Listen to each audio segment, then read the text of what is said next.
Good afternoon and welcome to Lunchtime series where we add value to people's lives, happening every day at 12 on ebusradio.com.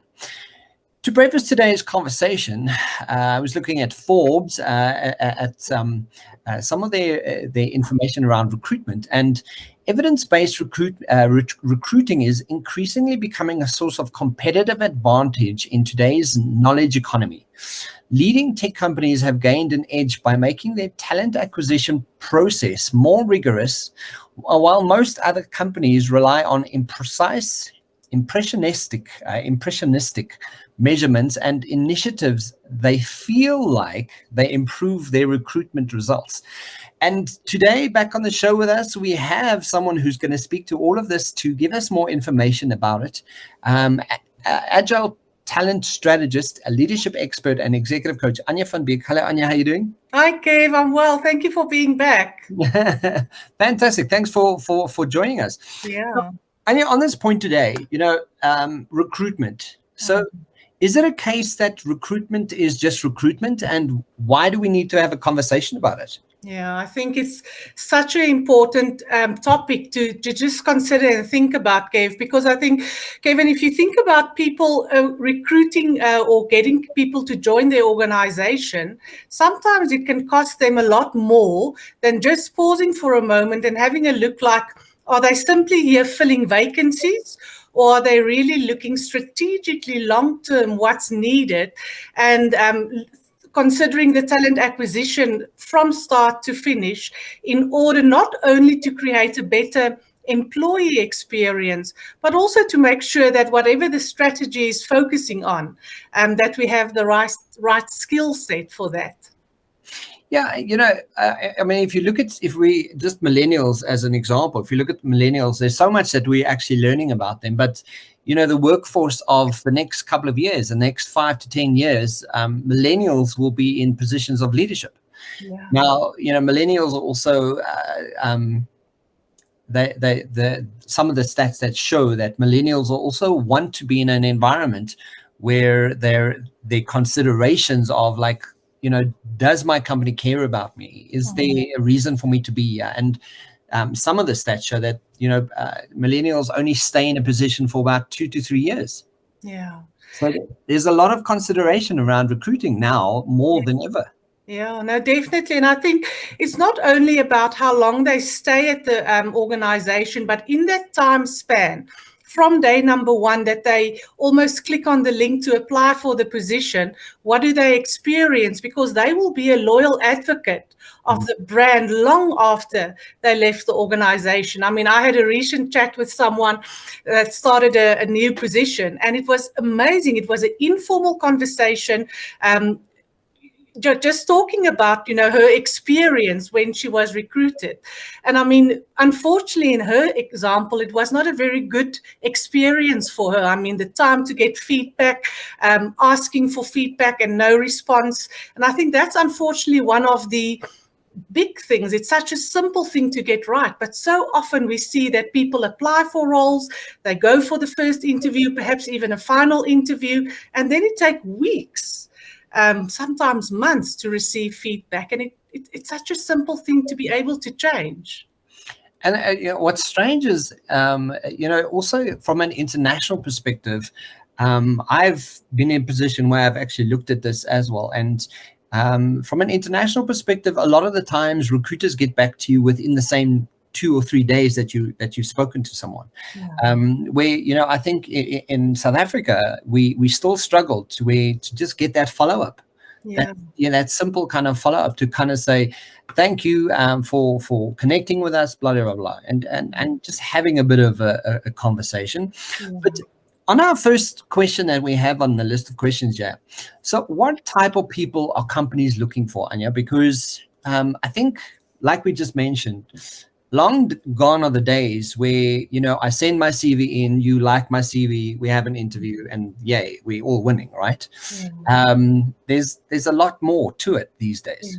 Yeah, no, definitely. And I think when I consider, or when I'm thinking of the future of work, and especially in the agile way of working, what I have seen, people are looking for, I first of all want to use or introduce the term what we call a chameleon worker. because a chameleon worker, you mentioned millennials earlier, a chameleon worker is someone that's tech savvy and that they learn quickly and they can adjust to change. And I think that almost summarizes what people are looking for. But over and above that, it's really about how do we have the ability to collaborate? Because as we see going forward, it's not about the individual. It's really how do you work with a team? How do you function cross-functionally? And do you perhaps have that, I almost want to say, vulnerability to ask for help? Because it's not about you being the expert. It's about, bringing what you can to the team. And if you bump your head, just say, I need support or I need some assistance. And I think there's a big focus on people that's open to receive feedback.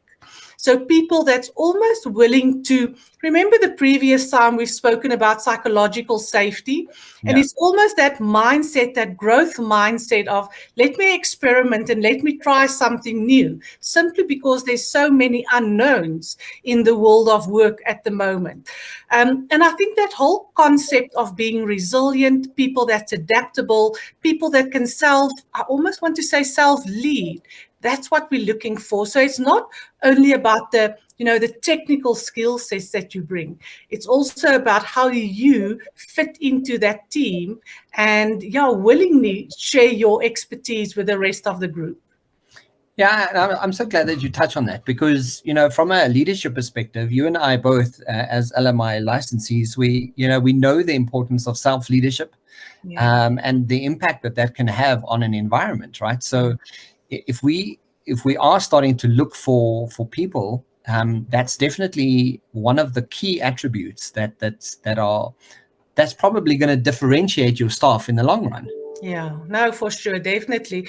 And I think the other thing that comes to mind when you think of who are you looking to recruit is simply thinking of, if we say that recruitment is not only about, filling vacancies, it's sometimes even having interviews with people to find those bright sparks without necessarily having a role in mind, that you almost build your talent pipeline and say, okay, you know what, I have this group of young talent, and when there's openings, I know I can reach out to them almost immediately.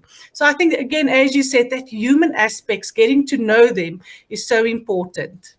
So, I mean, that leads us to the next question. So where do we find these candidates? So like you're saying now, if you already got a pipeline that's available, and that you would probably be looking inside your business first, right? Yeah, I think that's the important part, because so often people focus outside to find the potential or the talent, and sometimes they overlook, the people that's close to home.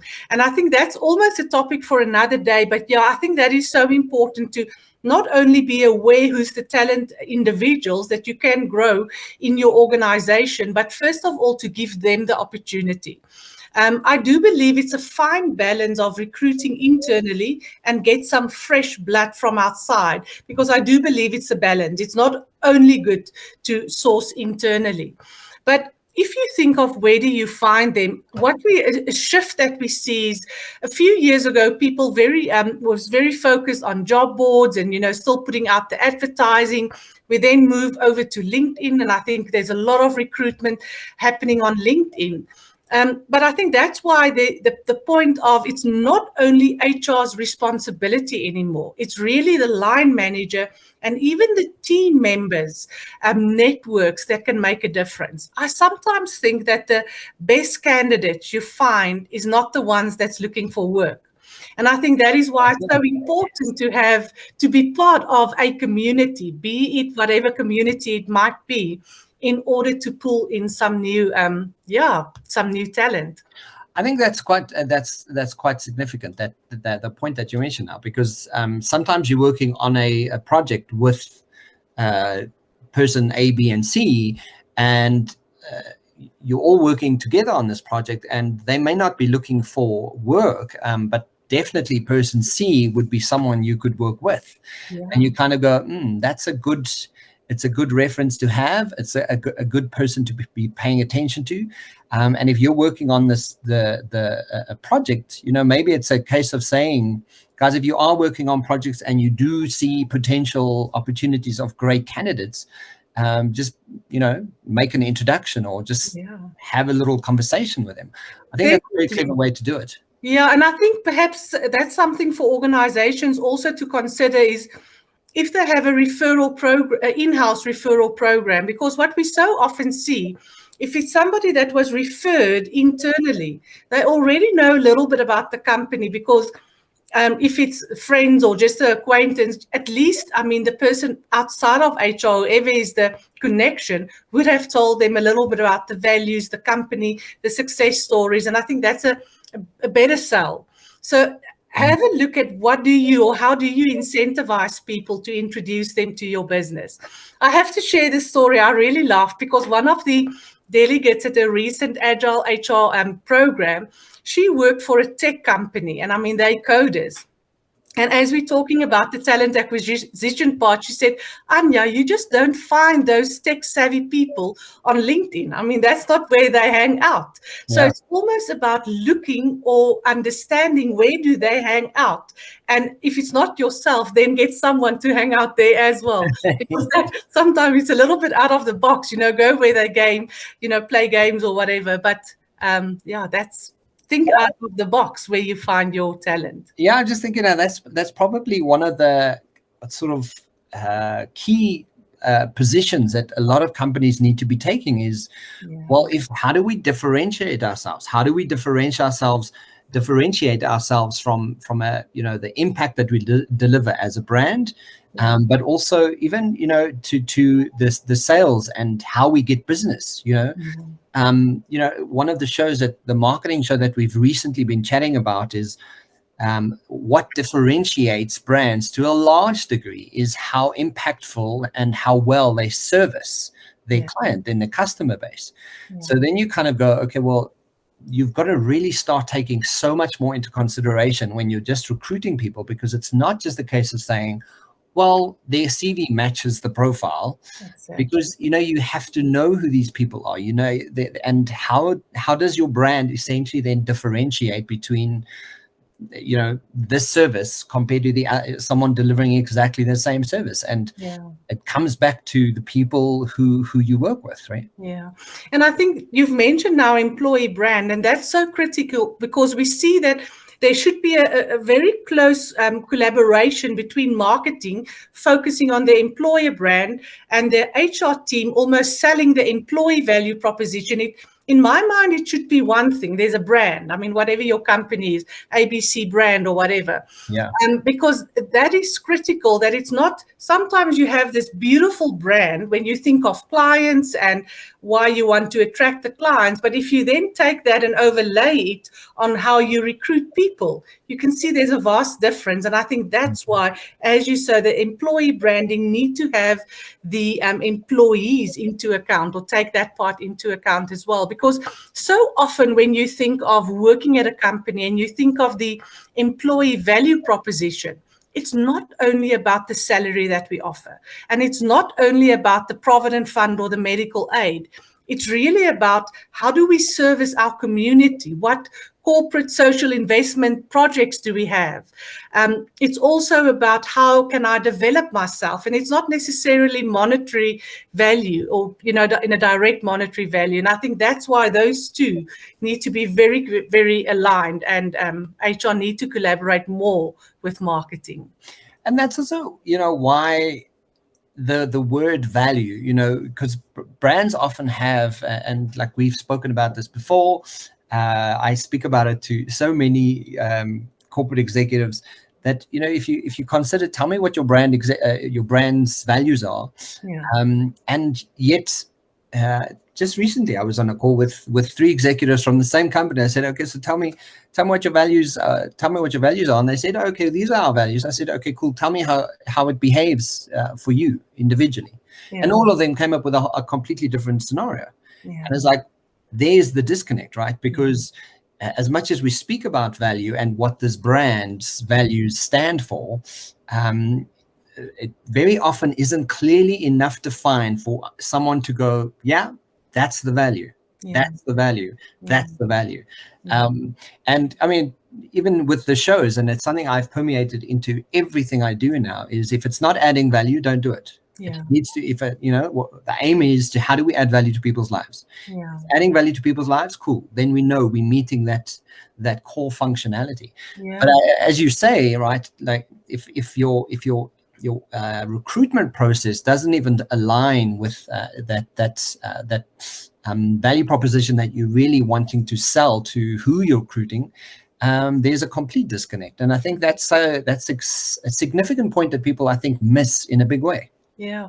And I mean, if you just take one example, I mean, I remember working with a company earlier where one of their focus area was exceptional customer experience. I mean, they would focus on the customer, and I mean, that was their differentiating factor. And even when they were recruiting for technical skills, I mean, that whole concept of a service mindset was so critical for them, because if you don't get that, how to deliver excellent value to customers, being it internal or external customers, as you say, there's a disconnect. And that's why in the interview process, it's not only about the technical skills. I think we last time spoke about as well, hire the smart, teach the skill. Because it's really, I mean, if your business is all about customer service and you hire someone that just don't get that, they can be as good as they want to be from a technical perspective, but some way there will be a disconnect going forward. Hire the smile, teach the skill. Yeah. Lovely, hey? I love that. That's beautiful. Yeah. I mean, if you have to give us some pointers, because I know there's so many people out there from an HR perspective, from a recruiting perspective, kind of looking at, what needs to change and how do we start changing it? I mean, we've covered a lot already, but what are some of the specific pointers that we could have for those interviews? Yeah. So I was, when you ask this question, what comes to mind, I was coaching someone preparing for a final interview recently. And for me, it was actually so sad to see how nervous the individual was before the interview, especially now that it's virtually. And I mean, do I look at the camera? Do I look at them? Or, small things like that. But what I want to get to is that an interview is the opportunity for you to get to know the person. And the more, I don't necessarily want to use the word informal, but the more relaxed and true to who they are the candidate can be, the better for yourself. Because, I mean, we all know sitting there answering the questions in the way that, you know what they want to hear. And in the end, you're not going to necessarily be happy at the company, and they might perhaps make the wrong choice based on the answers you gave them. So that's why my first tip would be that if we can make the interviews a little bit more informal. Some people do, and I know now with COVID it's not necessarily possible, but they do a very informal coffee chat. And in that environment, get to know the person behind the scenes. I also know that sometimes with recruiters, they have this set of questions and it's really tick box. We've asked question 1, asked question 2. And I know sometimes you need to know, or you need to show that there has been, the same, or how can I say, the same evaluation. But again, my advice for them would be to say, okay, you know what, in today's interview, we're going to talk about the company's value, we're going to talk about personal development, we're going to talk about problem solving and sharing some examples of where you handled conflict well. Just as an example, where do you want to start? So almost giving the candidate the choice to say, okay, I would like to start with a game talking about values. And I've seen it in action where people really play a game linked to the values of the organization, and not this strict, we all here in suits, collar and tie, trying to find the best candidate. So it's almost, again, think outside of the box. And that's where I love to have a cross-functional team to say, you know what, we want to shake up the recruitment process, come with some suggestions. What have you seen? What have you experienced? And it's not only HR coming with the ideas. I've once read an article where a company has reduced their recruitment days from 54 days to full a vacancy down to 7 days. And that was simply to sit with the business and say, okay, so what is essential? If we want to cut down the process, what do we need to focus on? And I think, again, there in the interview, as I say, just try to make it, tell me about yourself, tell me about the skills, that it's more a conversation than an interview. Yeah.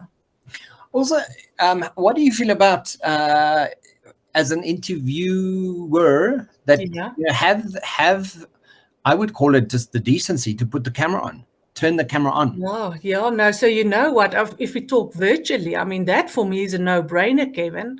I mean, some companies I've seen that when they do, especially first interview, there's no one there. The poor candidate needs to speak to the computer on the other side.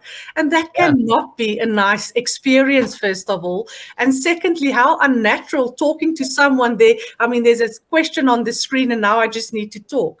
So yeah, I would say it's a non-brainer that if you have virtual, just switch on the webcams.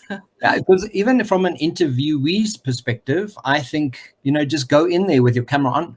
Yes. Like if they don't turn their, I mean, I was doing a presentation the other day to a corporate and I went in there with my camera on, and only one of them eventually turned on their cameras, and I was like, hey, well, I'm going to take that kind of, just simply because you want to be able to build that connection. You want to be able to show that you're human and there's some kind of human connection and you're not just a voice behind a PC. Yeah. Absolutely. Yeah, definitely. So, I mean, then just to lastly touch on our conversation today, Anja, how do we incorporate some agile principles in talent acquisition? Because, I mean, we've actually spoken about agile before, and I think I've also had, an agile expert on the show before. And, to his point, he quite specifically said, agile in itself, as much as there are principles to live by, what we need to understand is there's a lot of mind shifting that needs to happen with an agile approach. And if we don't do the actual mind shifting, it almost becomes like you're living according to this set of rules over there, and they're over there. They're not actually, changing the agile approach in as a mindset. So how do we do this? How do we add agile principles to talent acquisition? Yeah. And I think I just want to reiterate what you said, that whenever we introduce agile, when I introduce agile to a HR team, that's exactly where I start, because agile is that mindset. You can have all the tools and the practices, but if you don't change the way you look at things, if you don't change the way how you interact with people, you're not going to get anywhere, or none of the benefits from having that agile mindset. So there's a link that I want to guide the listeners to. So if they type in or Google the Agile Recruiting Manifesto, they will get to a whole manifesto that's about agile recruiting. But I think the two aspects that I would like to highlight there is, and we've touched on that earlier, is the whole idea of interactions, or actually individuals and interactions, over processes and tools. Because so often, again, I mean, if we think of HR being very admin focused, or sometimes being very admin focused, I almost want to say, don't focus on the process, focus on the individual. And again, bring back that whole thing about the employee experience. But one of the concepts there would be focus on the individual and the interaction, and not necessarily only on the processes. And then I think with the recruitment side, or the talent acquisition, as we've mentioned, is really about the quick quality of hires. And again, not necessarily on the documentation, because so often it's, yes, we need to fill in this. I mean, if I recall my last corporate role, and if I have to take the time that it took just to get a position approved so that we could recruit, that was, I don't even want to say, but I think sometimes it was almost 2 months because of the red tape. You need to submit this JD there, look at that. And I mean, again, if we just trust our teams and trust the business, we can shorten the process so much more, because in the end, you don't want to waste time. The ideal or the best candidates, I mean, as you say, if you don't get responses, they will be grabbed or they will go somewhere else. Yeah. And again, I think there the quality of the conversations or the quality of the timing to do it is so important. And I think if I then just have a look at some of the principles, if we take the traditional way of doing recruitment or talent acquisition and the more agile way, it's really, as we said before, not evaluating for competence only, that culture fit and the link or alignment with values is critical. It's not something that HR only will do. It's really involving the business, the leaders, the cross-functional teams. And it's almost as if there need to be the always on button. So it's not we start to recruit for a vacancy. It's you always looking out for the talent, wherever that might be, on a workshop that you attended, it might be at a function that networking function, whatever it might be. And then just that reminder that make use of social media. I mean, there's a power in social media, and consider how you can involve your employees in making aware what roles is available. A nice tool that we often use in agile recruitment is called the Kanban board. Remember, one of the principles in agile is about visualization. And that's just a way to show the business, very easy to see, okay, these are the roles that we're recruiting for. Doesn't need to be on a system. I mean, you can really do it with sticky notes, or even there's Trello boards that you can use. Show them these are the positions that we're recruiting for. This is where we are in the process, and that they can go in and check that without you needing to give them some feedback. And I think then it's really, as I said, don't necessarily think of, I need to match this person with that role. Have an open mind to see, I can see this is such a talented individual. Where can I find a role for them? Or how can I nurture them until we have an opening for them lastly? So that's some of the tips that I wanted to share today. I love that. That's fantastic. And yeah, that's, and I think that speaks to the opening little line that I was looking at here from Forbes.com. Guys, if you want to go and check it out, you can just Google it as well. It's a really informative site. But, leading companies have gained the edge by making their talent acquisition process more rigorous, while most other companies rely on imprecise, impressionistic measurements and initiatives. They feel like they're improving their recruitment results. And I think feel like inverted commas, and I think that's where things really have to start changing. We're moving away from the usual way of recruiting, and we really need to step it up and how we do what we do, and really be I like the fact that you say almost on button that we need to cultivate as a process, as part of the organization, so that we're always seeking the best kind of talent, because that is the differentiating factors. Yeah, and I think that just perhaps the last thing is, if they're now going to think outside of the box, and if the listeners are going to try something new, that's great. And then in the end, go back to whoever was part of that experiment or the part of the new way and say, what worked, what didn't work, what do we need to tweak? And that's how we can incrementally build a beautiful process that works not only to support that employee experience, but to help the organization be successful because they have the right talent in place. Absolutely.